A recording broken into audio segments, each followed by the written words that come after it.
Vous êtes sur TV5 Monde, bienvenue si vous nous rejoignez, c'est l'heure de 64 débats. Le Mali est-il au bord du gouffre et du chaos? Bamako est en tout cas asphyxié depuis plusieurs semaines par le blocus économique imposé par les groupes djihadistes. Le JNIM, un groupe djihadiste affilié à Al-Qaïda, impose donc ce blocus en attaquant des camions-citernes sur les principaux axes routiers qui mènent à la capitale. La population en subit les conséquences au quotidien.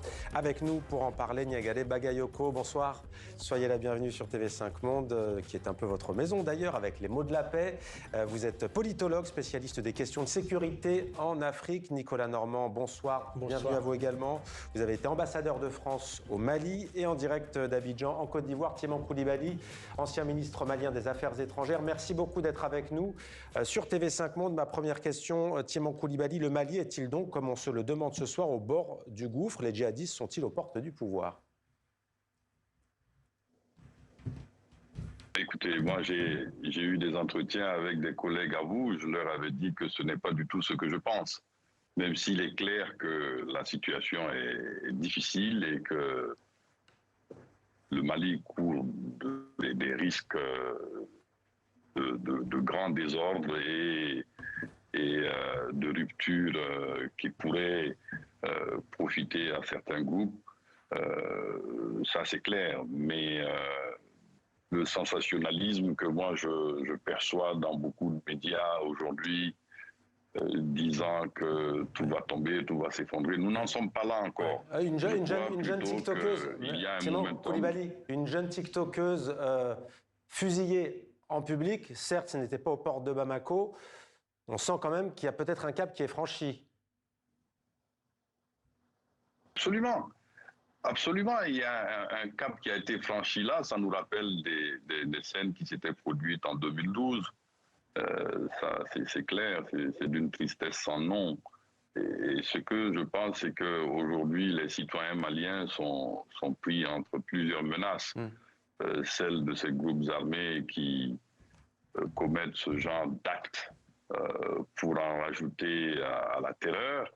Mais de l'autre côté, il y a aussi les exactions qui ont été commises depuis 2021-2022 par les mercenaires qui ont été embauchés par le gouvernement malien. Donc notre peuple est aujourd'hui pris entre deux procédés de la même nature. Ouais, alors, Niagale... Le cas de cette jeune Cissé... Le cas de cette jeune Cissé est extrêmement pénible à évoquer. Je suis convaincu, c'est mon point de vue, que voilà quelqu'un qui, en toute innocence, était dans les réseaux sociaux comme beaucoup de jeunes de son âge et qui s'est exposé à des représailles qui lui ont finalement coûté la vie. Elle était accusée par ses assassins de soutenir le pouvoir militaire. On vous retrouve dans quelques instants, Thiéman Coulibaly. Niagale Bagayoko, on parle donc de cette jeune femme assassinée en public. On parle aussi donc de ce blocus économique sans précédent. C'est une nouvelle stratégie des djihadistes, cette guerre économique? Alors je dirais que c'est une nouvelle tactique, c'est-à-dire que d'un point de vue opérationnel, il y a en effet une approche qui consiste à essayer d'asphyxier le pouvoir central à Bamako en coupant les actes qui viennent du Sénégal et de Côte d'Ivoire, mais aussi en soumettant à des règles extrêmement strictes les moyens de transport collectif avec l'obligation notamment de porter un voile intégral pour les femmes et de ne pas prendre de militaires en charge également. L'objectif semble être de mettre le gouvernement sous pression, voire d'entraîner sa chute à travers un soulèvement populaire, mais le JNIM n'a absolument pas les capacités justement stratégiques pour conquérir militairement Bamako et surtout pour tenir la ville, l'administrer sur le long terme. Vous êtes d'accord, monsieur l'ambassadeur, le JNIM, ce mouvement donc, qui se définit lui-même comme étant la branche locale d'Al-Qaïda, n'a pas les moyens militaires pour prendre... il contrôle d'ailleurs déjà certaines parties du pays. Les zones rurales et les zones périphériques. Et des routes, mais pas pour prendre la capitale? Oui, il ne peut pas prendre la capitale. En fait, c'est une guerre sans fin, une guerre éternelle, parce qu'aucun camp, ni Bamako, ni le JNIM, régime n'a les moyens de vaincre. Donc, nécessairement, à un moment donné, il va y avoir des négociations. Alors, la junte n'est pas prête à négocier. Le JNIM de Iyad Ghali n'est pas prêt non plus à négocier avec cette junte-là et avec les Russes présents. Donc, le scénario, c'est effectivement d'asphyxier la ville et de créer des mouvements politiques, peut-être une coalition d'opposants qui s'associeraient peut-être au JNIM d'une manière ou d'une autre, disons qu'il y aurait des contacts avec le JNIM pour renverser la junte. Et le JNIM, à ce moment-là, négocierait avec un nouveau pouvoir à Bamako, un pouvoir plus favorable à un compromis avec le JNIM. Et en même temps, Iyad Ghali en profiterait peut-être pour suivre le même chemin que Al-Shara, que Ahmed Al-Shara en Syrie, c'est-à-dire couper ses liens avec Al-Qaïda. S'il fait partie d'une coalition non djihadiste, ça l'aiderait à se débarrasser de cette étiquette djihadiste et se réintégrer finalement, se blanchir un petit peu de tous ses crimes passés, parce que c'est quelqu'un qui a quand même trempé dans le terrorisme et il aimerait bien sans doute lui aussi sortir de là et arriver à changer de régime au Mali, dans une forme plus islamique, mais pas radicale non plus.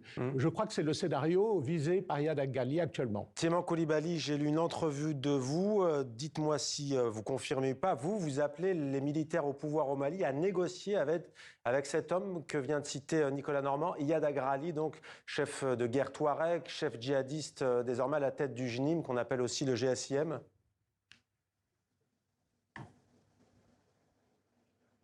Tieman Coulibaly, vous m'avez entendu? Ah, Tieman Coulibaly qui visiblement ne nous entend pas. Niagale Bagayoko, ce scénario, alors on est loin. Iyad Ghali qui serait le Ahmed El-Shara syrien au Mali. Moi, je ne suis pas certaine qu'on soit si loin de ce scénario pour plusieurs raisons. D'abord, il faut rappeler l'histoire récente, c'est-à-dire que la conférence nationale d'entente de 2017 et le dialogue national inclusif de 2019 recommandent très clairement des négociations avec ceux qui sont qualifiés de fils du pays, à savoir Iyad Ghali et Amadou Koufa, son principal lieutenant dans le centre du pays, qui est d'ailleurs le plus actif dans la stratégie de blocus actuellement. Cette question de la négociation est au cœur de beaucoup d'approches. On se souvient aussi de la passe d'armes qu'il y avait eu entre le ministre français d'alors, Jean-Livre Le Drian, et Mokhtar Ouane, qui également, Premier ministre de transition, envisageait des négociations. Et ce qui s'est passé effectivement à partir de l'arrivée des Russes, c'est que l'on s'attendait à une rupture dans l'approche. Certaines négociations avec les militaires actuellement au pouvoir semblaient avoir été engagées par le biais du Haut Conseil islamique du Mali, mais finalement, il a été choisi une approche extrêmement militaire dans le droit fil de celle qui était menée par les Français. Et comme partout ailleurs, on s'aperçoit que cela mène à une impasse. Donc en effet, en tout cas, si ce ne sont pas des négociations, ce seront certainement des arrangements avec, à mon avis, 3 composantes. La première, c'est une composante militaire. S'agira-t-il des militaires actuellement au pouvoir aujourd'hui? Je ne le sais pas. Il y a quand même eu des purges récemment au sein de l'armée malienne, ce qui laisse penser qu'il y a un certain nombre de mouvements de contestation. La deuxième composante, effectivement, une composante islamiste avec un islam politique non violent. Je ne sais pas si ce sera celui de l'imam Dicko qui est réfugié en Algérie ou d'autres composantes. Et enfin, ne l'oublions pas, avec la composante ultranationaliste, ultra-patriote, qui, au sein de la société civile, joue un rôle absolument fondamental dans la recomposition politique à laquelle on assiste depuis 2020. Tieman Coulibaly, je vous repose ma question donc avant de faire réagir Nicolas Normand. Assimi Goïta, le président malien de transition à la tête donc du pouvoir militaire, doit-il, selon vous, négocier, ouvrir un dialogue direct, voire indirect, avec Iyad Ghali, le chef djihadiste? Bien sûr, c'est mon option et c'est ce que j'ai recommandé il y a longtemps et plusieurs fois. Tout conflit fini ne trouve sa fin que dans une négociation, surtout des conflits de ce genre-là. Il est rare dans l'histoire de voir des issues qui ne seraient pas faites de cette manière-là. Parce que, comme Madame Bakayoko l'a dit, il est difficile pour l'un ou l'autre des belligérants de se constituer une victoire nette. Et il est grand temps, et c'est l'appel que moi je lance depuis plusieurs mois, que les Maliens se retrouvent. Que ce soit, alors moi je ne personnalise pas, on parle beaucoup de IAD, on parle beaucoup d'Intel, mais il y a des Maliens qui s'affrontent aujourd'hui. Nous devons être capables de générer les ressources nécessaires pour mener ce dialogue national et donner à chacun sa place dans le Mali. Mais Thiéman Coulibaly, c'est quoi l'objectif? C'est quoi l'objectif? Oui, juste, c'est quoi l'objectif? Pardonnez-moi de vous couper. C'est quoi l'objectif de cet homme? Est-ce que c'est de créer un émirat islamique au Mali? Est-ce qu'il est toujours pour l'indépendance de l'Azawad? Rappelons que c'était un chef de guerre berbère, donc des Touaregs. Quels sont ses objectifs? Est-ce qu'il faut discuter avec un homme qui est prêt à instaurer un émirat islamique? Il y a des questions qu'il faudra lui poser à lui. Moi, ce que je pense, Iyad est un Malien, il y a des Maliens qui pensent comme lui, certains pensent différemment. Il faut trouver le moyen que ces Maliens-là arrivent à créer des espaces de confiance afin que notre pays survive à ces crises-là qui durent depuis des dizaines d'années. Et nous avons fait l'expérience de la République. Nous avons avant... vous savez, si vous visitez l'histoire, cette partie du monde est une terre de djihad depuis le XVIIIe siècle. Et ça ne s'est jamais arrêté. Il y a eu la colonisation qui a infligé une défaite militaire donc aux forces qui étaient en place alors. Et nous avons fait l'expérience de la République. Il est clair que les États post-coloniaux en Afrique ont toujours peiné à prendre en charge un certain nombre de problèmes. Alors une réaction, de mon point de vue, et c'est possible, au Mali, et c'est possible au Mali. Une réaction les moyens d'organiser une gouvernance. Pardon ? Oui, une réaction peut-être de Nicolas Normand qui vous entend, qui vous écoute avec attention et qui veut réagir. Oui, alors Iyad Agali avait jusqu'à récemment l'inconvénient d'apparaître comme un leader du Nord, un Touareg. Mais ce qui est important, c'est que le JNIM s'est étendu au sud et à l'ouest et qu'il y a un certain nombre de membres importants du JNIM, et notamment des porte-paroles, qui sont aujourd'hui des Bambara. Donc les Maliens de Bamako se reconnaissent un peu plus dans le JNIM, enfin voient en tout cas que le JNIM est constitué de Maliens. Il n'y a pas ce qui les repoussait le côté Donc ce n'est plus indépendantiste Touareg. Voilà, ce n'est plus une guerre du Nord contre le Sud. C'est vraiment un conflit d'organisation du pouvoir, un conflit de type politique plus traditionnel. D'autre part, comme le disait le ministre, le djihad, c'est une mémoire collective qui n'est pas négative nécessairement au Mali. Et en plus de ça, vous savez que le régime, la junte, évite toujours de qualifier le JNIM de djihadiste. Il n'utilise jamais ce terme. Comment ils utilisent le terme de terroriste, ce qui est très différent. En revanche, eux se présentent comme des djihadistes et au sein de la population, y compris à Bamako, il y a des gens qui ne sont pas forcément très instruits en matière religieuse, mais qui sont des fidèles musulmans et qui pensent que finalement le JNIM représente peut-être un djihad, un nouveau djihad. Et donc, ils n'ont pas forcément une vision aussi négative que la junte à l'égard du JNIM. Ils se disent, au fond, ces gens-là, qui combattent pour une meilleure religion, pour plus de religion dans le système politique. Et donc, ça peut aussi contribuer à l'acceptation du JNIM. Alors, et en plus de ça, le JNIM, Iyad Agali, est plus modéré que d'autres djihadistes. Bien entendu que l'État islamique au Grand Sahara, qui est son rival et son ennemi, mais aussi il faut rappeler qu'en 2012, dans la région qui était dominée par Iyad, il n'y avait pas de charia pénale avec des amputations, des flagellations, des lapidations. Tout ceci n'était pas appliqué par Iyad. Donc d'ailleurs, il n'est même pas salafiste, il est tabli, ce qui est une variante un peu différente de l'islam. Et donc, il pourrait très bien, je pense, s'accommoder. Il faut rappeler que dans le passé, il n'a pas toujours été islamiste aussi. Il a été un conseiller du président Alpha Oumar Konaré autrefois, n'est-ce pas ? Il avait son bureau à la présidence du Mali. Donc c'est quelqu'un qui n'a pas toujours été violent et djihadiste, ni même islamiste. D'où votre comparaison peut-être un jour avec Ahmed El-Shara. Et l'exemple de Al-Shara peut l'inspirer. Niagale Bagayoko, vous êtes spécialiste des questions de sécurité. Alors tout à l'heure, Thiéman Coulibaly disait non, les djihadistes ne sont pas aux portes de Bamako, il n'y a pas un risque d'effondrement imminent.